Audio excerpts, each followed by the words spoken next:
Une petite annonce avant le cours principal. Chers amis, dans moins d'un mois, dès le 24 août, nous rentrons dans un des grands mois de l'année, le mois de Elul. C'est marqué qu'à ce moment, Dieu vient ici sur terre et tend sa main pour qu'on revienne et qu'on fasse tchouva. À Jérusalem, c'est une expérience extraordinaire. On peut faire tchouva partout, mais Jérusalem, c'est quand même la ville sainte. Elle est Slichot HaKotel. L'année passée, 100 000 personnes sont allées. Alors on vous invite à venir passer quelques semaines ici pendant le mois de Elul pour un programme extraordinaire ici à la Yeshiva. Il y a des cours pour tous les niveaux. Vous pourrez vous préparer pour les grands jours de Rosh Hashanah et Kippour. Viens participer à cette expérience inoubliable qui sera peut-être pour toute ta vie un grand souvenir. Si c'est peut-être même Mashiach viendra, vous serez aux premières loges. Ceux qui sont intéressés, alors remplissez le formulaire en description de la vidéo. Après la Shoah, les antisémites se sont tus. Ils n'ont pas disparu. Non. Nous, on veut maintenant la Palestine libre. Pauvre type. Rayons-les du nombre des nations. Que le nom d'Israël ne soit plus mentionné.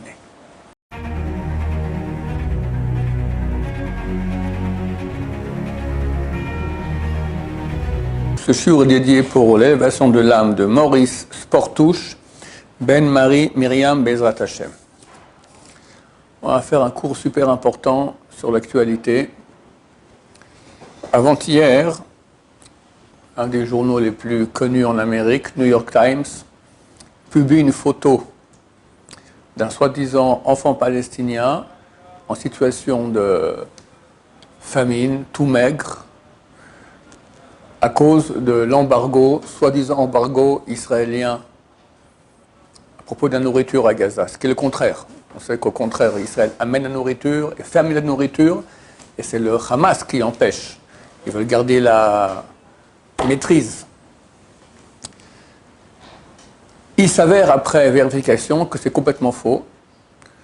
Ce petit enfant de 5-6 ans, en fait, il souffre d'une maladie génétique, et il est soigné en Italie. Ils ont pris cette photo, ils ont dit non, tu vois, il est tout maigre, comme ça on voit les os carrément, à cause d'Israël. Alors, c'est pas un arabe dans la rue en France qui crie mort aux Juifs, vive la Palestine. C'est le New York Times, quand même, en Amérique. L'Amérique est censée être un pays en paix avec nous. L'ambassade israélienne s'est plainte. Bennett, l'ancien Premier ministre d'Israël, a dit c'est une honte. Comment un journal pareil ne fait pas une vérification avant de publier cela? Alors ils ont fait un rectificatif. Nul. Dans le Twitter, mais il y a un Twitter principal où il y a des millions de personnes qui vont. Là, ils n'ont rien fait. Dans un autre Twitter secondaire, ils ont mis un rectificatif. Alors, si c'était qu'une fois comme ça, je n'aurais pas fait de cours là-dessus, mais actuellement, on voit, on peut dire que chaque semaine, ça devient plus intense, une résurgence extrêmement grande de l'antisémitisme. Après la Shoah, les antisémites se sont tus. Ils n'ont pas disparu. Ils n'ont pas disparu. Ils se taisent. Ils ont honte de dire qu'ils sont antisémites. Bon, bientôt 80 ans sont passés depuis la Shoah. Avec ce qui se passe à Gaza, où nous ne sommes pas responsables, l'essentiel de ce qui se passe à Gaza, c'est à cause du Hamas. Et j'en peux pas imaginer. Maintenant, il y a une campagne faite par le Hamas et les pro-palestiniens tellement grande que j'en commence à croire. Mais c'est du faux, ce sont des fakes. Faux. Israël fait extrêmement attention de ne pas toucher les civils. Alors peut-être il y a de temps en temps, on est en guerre.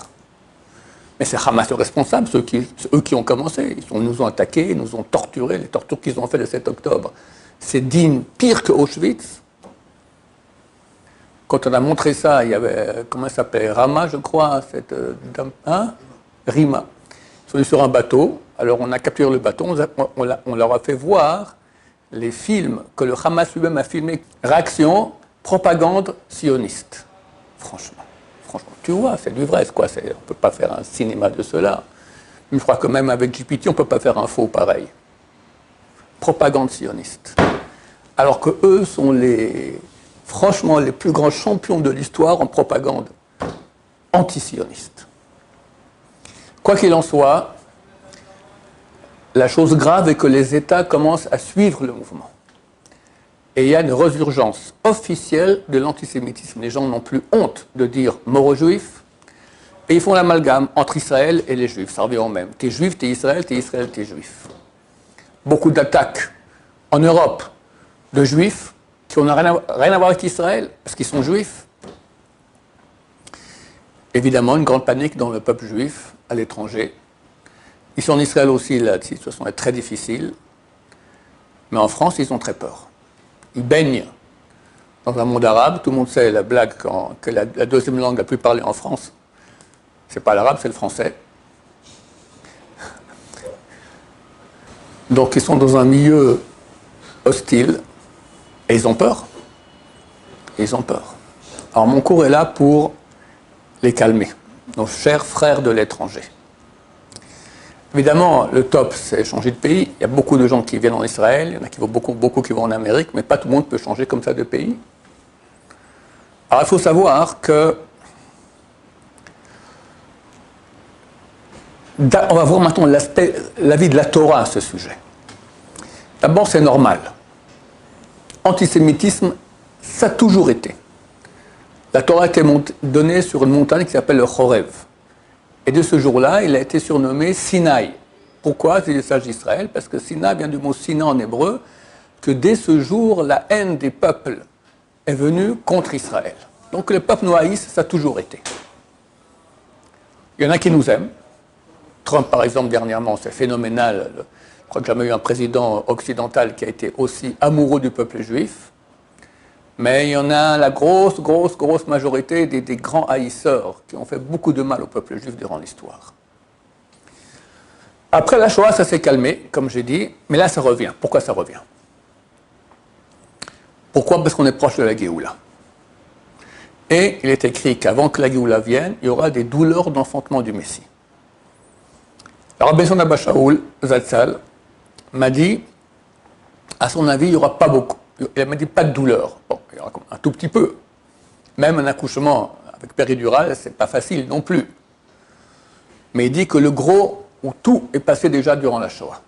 C'est clair que la Shoah, c'est la souffrance la plus grande que le peuple juif ait vécue de l'histoire. C'est pas pour rien. C'était en pleine phase du retour du peuple juif en terre d'Israël qui annonce l'époque messianique.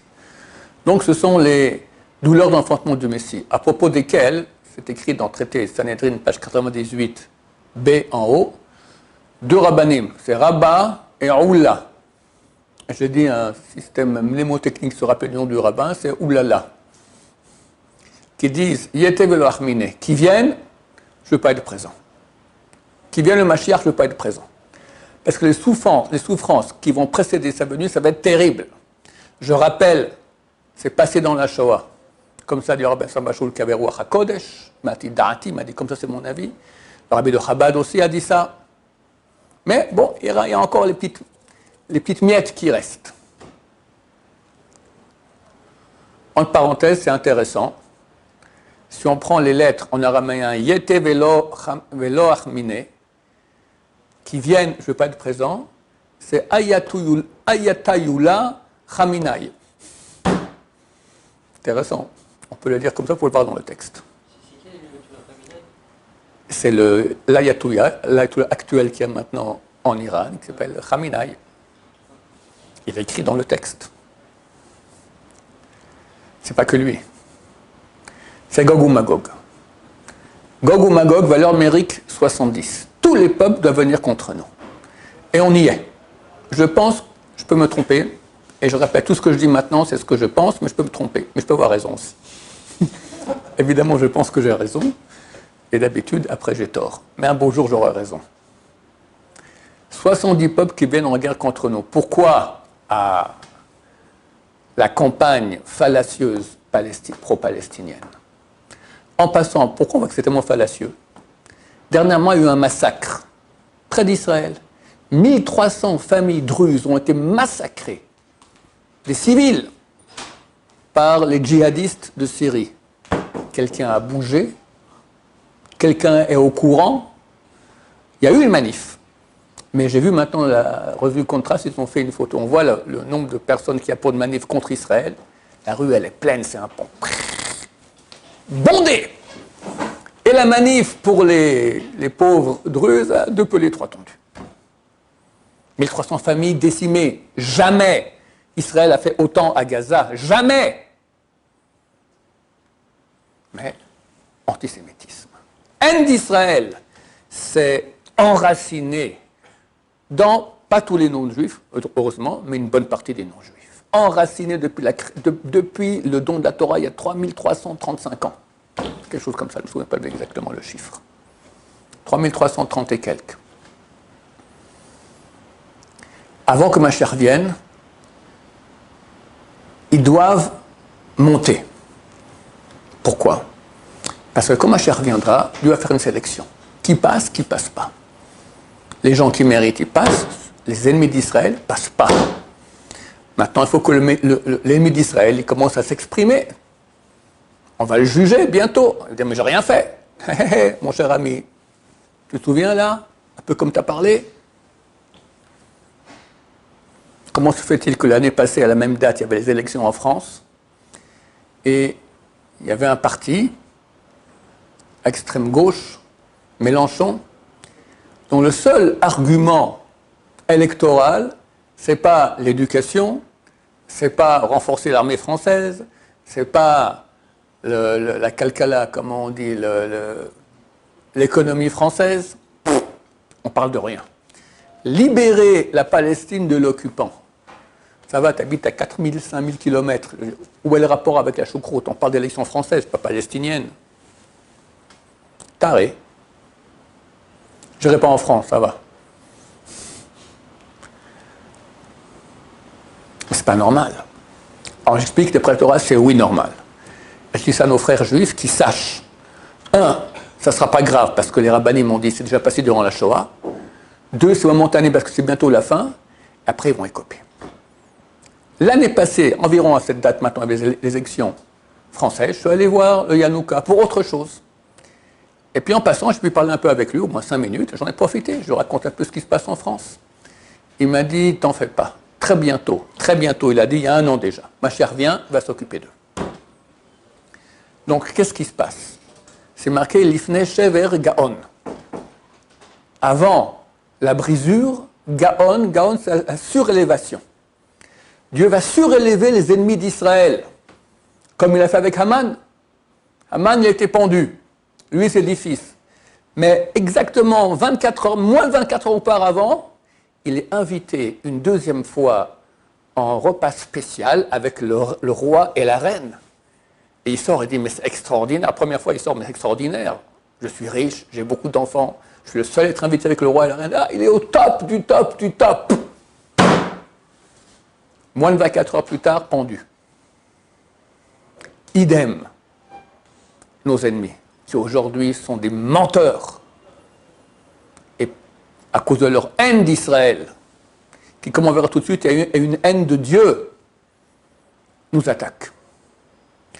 Maintenant, nous pensons que la fin est très proche. Comme le dit Yanouka il y a 1 an, il a dit bientôt vient Mashiach. Rabbi David Abou Hassera, il y a 1 an aussi, il a dit, un ami à moi, il a dit la Géoula est très très très proche.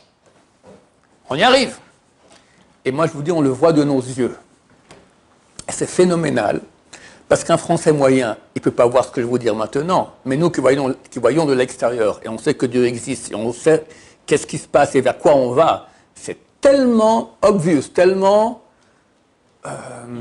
évident. La France, Macron, a décidé d'annoncer l'indépendance de l'État palestinien. Avec l'Angleterre d'ailleurs. Il y a quelques jours. Ils veulent faire ça au mois de septembre, je crois. Bibi lui a dit, tu ne comprends pas, enfin, tu aides comme ça le terrorisme. Nous, on aimerait bien qu'il y ait un État palestinien, mais dirigé par des gens bien. On avait conquis Gaza, on a rendu Gaza pour avoir la paix. Hamas est venu, des terroristes, de la pire espèce, qui vont contre leur peuple lui-même. C'est eux aujourd'hui qui empêchent la nourriture d'arriver aux Arabes de Gaza.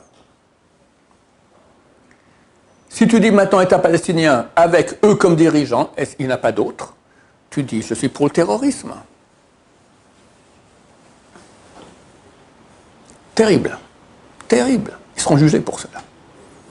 Et on le voit. Comment? C'est ça que je suis en train d'expliquer, que nous, on voit ce qui se passe. Trump a fait un ultimatum à Poutine de 50 jours. Si dans 50 jours, tu ne veux pas cesser le feu avec l'Ukraine, je mets des impôts douaniers contre les pays qui prennent de l'essence chez toi. 60% de l'économie russe, c'est l'essence. Les pays les plus visés, c'est l'Inde et la Chine. S'ils vont prendre de l'essence en Russie, pour tous les articles qu'ils enverront en Amérique, ils auront un impôt de 100% de douane. Normalement, ils vont arrêter. Ils vont prendre l'essence dans d'autres pays, ça ne manque pas. Et la Russie, vu que 60% de son économie, c'est l'essence, le pétrole, sera en très mauvaise posture. Déjà, ils sont proches d'une faillite. Il y a 3 jours, Trump a dit « c'est trop long, 50 jours ». Je raccourcis à 12 jours. Il ne reste plus que 9 jours maintenant que je vous parle, jeudi 6 av. Je ne connais pas la date. Je crois en 1er août, on est déjà 31 juillet. 31 juillet. Il ne reste plus que 9 jours. Trump n'est pas seul. Le Congrès et les républicains et les démocrates sont avec lui et font pression sur lui. Qu'est-ce qui va se passer dans 9 jours? Ou bien Poutine il dit « Ok, c'est bon, je fais un cessez-le-feu ». Et la majorité des journalistes écrivent « il ne faut pas rêver ». Et ils ont déjà dit, les Russes, nous continuerons notre politique sans rien changer. Et au contraire, nous allons faire des attaques préventives sur l'Europe. C'est quoi attaque préventive? Tu veux attaquer l'Europe? Préventive pour dire non, c'est moi, je fais une prévention pour qu'ils sachent, ne pas m'embêter. Il y a 2-3 jours, un des chefs des renseignements généraux en France a dit la première cible qui va attaquer en Europe, c'est nous, la France. Pourquoi? Parce que le leader européen contre Poutine, c'est Macron. Alors tu vois d'un coup que le leader des anti-israéliens pro-Palestine, c'est Macron, et tu vois que l'ennemi numéro 1 que Poutine va attaquer, c'est la France. Il ne faut pas être aveugle. Il y a un bon Dieu sur terre. Il te prépare maintenant la raclée de la raclée. Poutine. C'est pas que des missiles, hein, parce que si on envoie des missiles, et c'est ce qu'il va faire Macron, il va renvoyer des missiles sur la Russie. Ah, tu joues avec moi. Ping, le petit bouton. Ce sera d'abord des petites bombes atomiques tactiques. Puis après, s'il faut, le grand boom, terminé. On est au bord d'une guerre mondiale. Un des grands chefs, je crois que le grand chef, c'est le grand chef des armées de l'OTAN, a dit s'il y a une guerre mondiale, troisième guerre mondiale qui commence, elle commencera comment? C'est la Chine qui va pousser Poutine à rentrer en guerre contre l'Occident pour qu'elle puisse ouvrir un deuxième front, être moins embêtée par l'Amérique pour conquérir Taïwan. Et moi j'ai rajouté, aujourd'hui ils en parlent déjà, et les Iraniens eux-mêmes en parlent. Il y aura aussi un nouveau front, troisième front avec l'Iran. Je vous rappelle que le Midrash dit, j'en ai parlé dans mes cours dernièrement, il y aura un conflit, une querelle, on va dire, entre l'Arabie Saoudite et l'Iran, qui existe depuis des années. L'Arabie Saoudite va prendre conseil aux États-Unis. C'est ce qui s'est passé lorsqu'il y a eu le G7.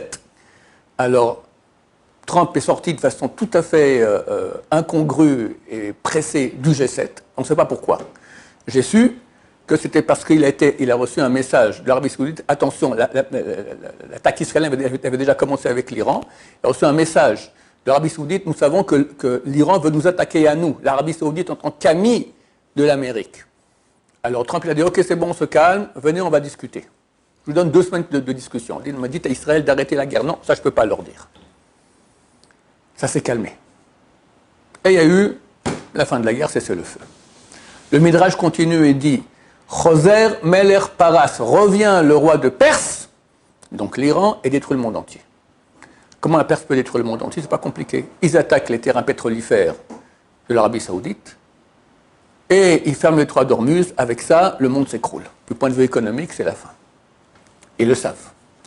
Donc vraisemblablement, il y aura 3 fronts et un des commandants, un des responsables du Pentagone en Amérique a dit s'il y a 3 fronts, on ne pourra pas faire face. C'est trop pour nous, l'Amérique. On ne pourra pas faire face. Et si moi je l'ai entendu, à plus forte raison que la Russie, l'Iran et la Chine l'ont entendu. Donc on est au bord d'une guerre mondiale. Si Poutine, dans 9 jours, dit « Ok, j'accepte un cessez-le-feu avec l'Ukraine », alors on est sauvé. Sinon, on part en guerre mondiale. J'espère qu'il n'y aura pas. Les textes parlent de 2/3 de l'humanité qui disparaissent. Aujourd'hui, c'est fini. Ce n'est pas des tanks, c'est des bombes atomiques. Ils y arriveront. Poutine, ce n'est pas un type qui va hésiter. Il a dit déjà souvent, j'hésiterai pas s'il le faut. Non, nous on veut maintenant la Palestine libre. Pauvre type. Tu as oublié qu'il y a le Dieu d'Israël. Tu as oublié que tu es un menteur. Au moins les chefs d'État, ils doivent savoir par leur système, ça vous entraînement à quel point c'est tout des fakes, c'est faux, c'est complètement faux. Oui, non, mais bon, je ne sais pas quels sont ces... Avec le leader, si Trump il est pour Israël, moi je suis pro-palestinien, je suis aussi quelqu'un. Je ne sais pas comment, mais en fin de compte, tous les peuples viendront contre nous. Ça s'appelle Gog ou Magog. Quand, comme je dis, d'après les grands d'Israël, c'est très proche, le Gaon de Vilna, il a dit que Rosh Hashanah, ça sera la fin de la sentence des ennemis de Dieu. Rosh Hashanah, c'est moins de 2 mois. Peut-être cette année. Ça correspond bien parce que juste après, à Sukkot, c'est écrit qu'à Sukkot aura lieu la guerre de Gog ou Magog. Mais dans Hachem, tout ira très bien pour nous. Il faut néanmoins se rapprocher de Dieu. On a un verset dans Yoël. Yoël, c'est 4 chapitres. Tous parlent de la fin. Fin du chapitre 3, il y a un verset qui est presque incompréhensible. Et le Malbim, qui était un des plus grands commentateurs de la Bible, l'explique. Et je vais donner son explication. Je vous lis le verset. Alors, quiconque invoquera le nom de l'Éternel sera sauvé, car sur le mont Sion et dans Jérusalem, le salut sera assuré, ainsi que l'a dit l'Éternel, comme il le sera parmi les survivants à ceux qui lira le Seigneur. Ma Bible m'explique qu'il y aura 2 endroits. La terre d'Israël, Jérusalem et Sion, c'est tout Israël, où tout le monde sera sauvé. Le reste du monde, que ceux qui vont invoquer le Seigneur, ceux qui vont se rapprocher de Dieu. Donc mon message à nos frères français et autres dans le monde entier. En Israël aussi, bien sûr. Mais n'ayez pas peur, rapprochez-vous de Dieu. Dans notre paracha maintenant de Dvarim, un des premiers versets de je crois le 8e verset de la paracha, c'est dit « Tulachem Safona » tournez-vous vers le nord. Comme ça, Dieu a dit au peuple d'Israël. Le Midrash dit « Safon, c'est le nord, mais c'est aussi ce qui est caché. Cachez-vous. » N'allez pas réveiller tout le monde maintenant à faire des combats dans la rue, pro-Palestine, pro-Israël. Et il y a un verset aussi qui appelle Safon la Torah, qui est caché aussi, Touchia. Étudiez la Torah, rapprochez-vous de Dieu, faites des mitzvot, et vous serez sauvés, Bezrat Hashem. Comme le texte le dit, comme la réalité juive l'a toujours prétendu, et maintenant on est à la fin, c'est fini. Il n'y aura plus de Shoah, il n'y aura plus de pogrom, c'est terminé tout ça, on est à la fin. Dieu fait monter, comme je dis, il fait Shever Gaon, avant la brisure, la surélévation des forces du mal. Alors ils montent, mais ils vont tomber très très fort. Et je vais vous lire maintenant, je crois qu'on finira avec cela, les Tehillim. Tehillim 83, qui on peut dire, je crois, le Tehillim le plus adapté à ce que nous sommes en train de vivre, qui raconte ce qui est en train de se passer. Je ne vais pas lire en entier, mais je vais en lire plusieurs versets. Alors on commence depuis le début. Cantique, psaume d'Asaph. Ô Dieu, n'arrête plus ton action. Ne garde pas le silence. Ne reste pas en repos, ô Tout-Puissant. On demande à Dieu de commencer à s'exciter. Car voilà tes ennemis qui s'agitent en tumulte. Tes adversaires qui lèvent la tête. Ennemis de Dieu, adversaires de Dieu. C'est qui ceux-là? Contre ton peuple, ils ourdissent des complots. Ils se concertent contre ceux que tu protèges. Les ennemis de Dieu, c'est les ennemis d'Israël. Comme ça, les sages d'Israël apprennent de ces 2 versets-là. Tu dis à Dieu, tes ennemis, et tu dis qui c'est? Ceux qui veulent la perte d'Israël. Ils disent, allons, rayons-les du nombre des nations, que le nom d'Israël ne soit plus mentionné. Combien de millions de goïms aujourd'hui aimeraient cela, qui est plus Israël? J'avais un élève, c'est mon Chavruta. C'est un converti. Il était extrêmement intelligent. Il était philosophe de métier. brillant. Et après, il a mal tourné. Aujourd'hui, il a fait tchouva, c'est bon. À l'époque, il a mal tourné en nous quittant la Shiva. Et il est allé dans la gauche française. Et un jour, il parle. Et il dit, il faut absolument qu'Israël rende la moitié de son État aux Palestiniens. Alors, dans la salle, ses grands amis philosophes de gauche ont dit, non, non, non, ils rendent tout. Non, mais il leur a dit, mais c'est pas possible. Les Juifs ont droit à la vie aussi. Non, non, ils rendent tout.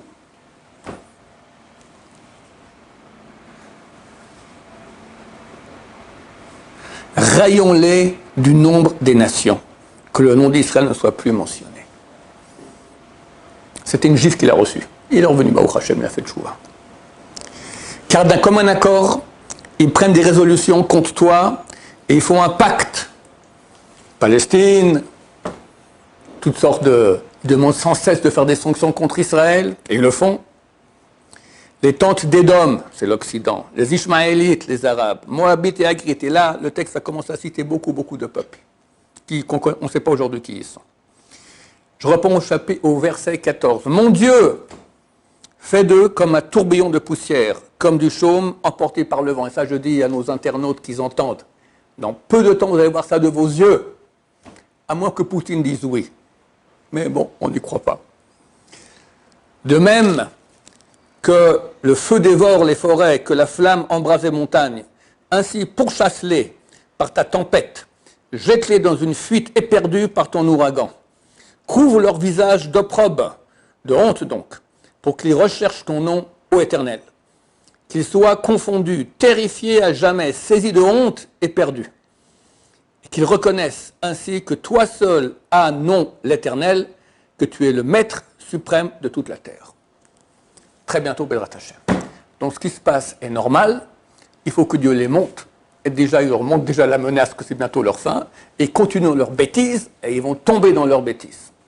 À moins qu'ils fassent tchouva, à moins que Dieu ait pitié d'eux, ce qu'on espère, on veut ni des morts, ni toutes ces malédictions. Mais s'ils persistent à vouloir notre fin, Dieu veut que leur fin arrive, pour qu'on ait nous notre fin belle, Bezrat Hashem avec Mashiach. Baruch Adonai, l'olam, amen, amen.